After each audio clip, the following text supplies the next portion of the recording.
It was the drums. We should have known from the graphs, those lines shooting steeply skyward. We should have known from the spreadsheets, from the production statistics, from the Louis Vuitton and SUV sales, or at least from all those Su-27 fighter jets. But it was the drums that did it.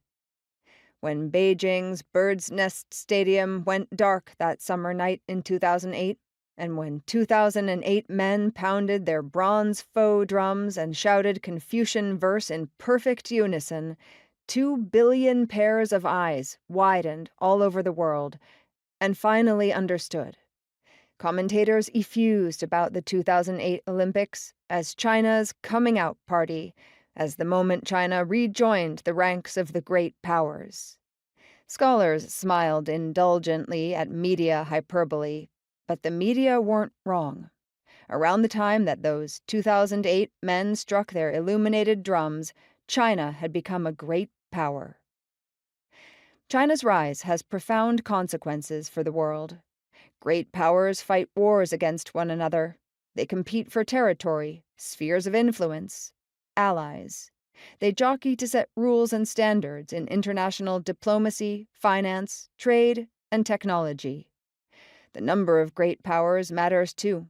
Scholars argue that different distributions of power, for example, multi, bi, or unipolarity, bring different dangers, and that shifts in the distribution of power, for example, power transitions, elevate the risk of war.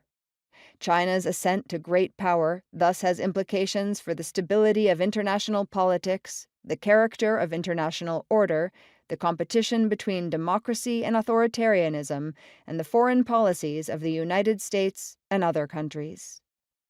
Not so fast, many might protest.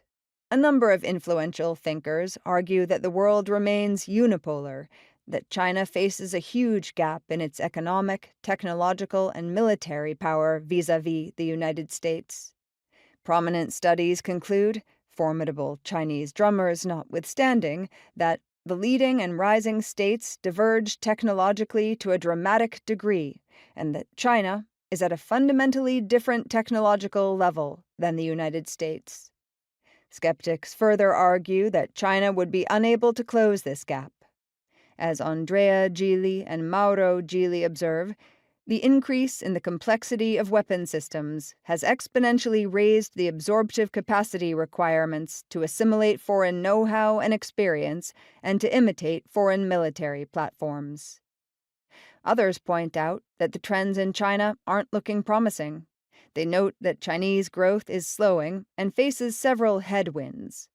China experts further warn that increasingly repressive policies under Xi Jinping will harm China's future economic prospects.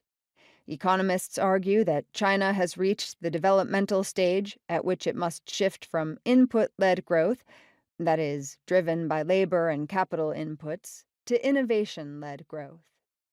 But many observers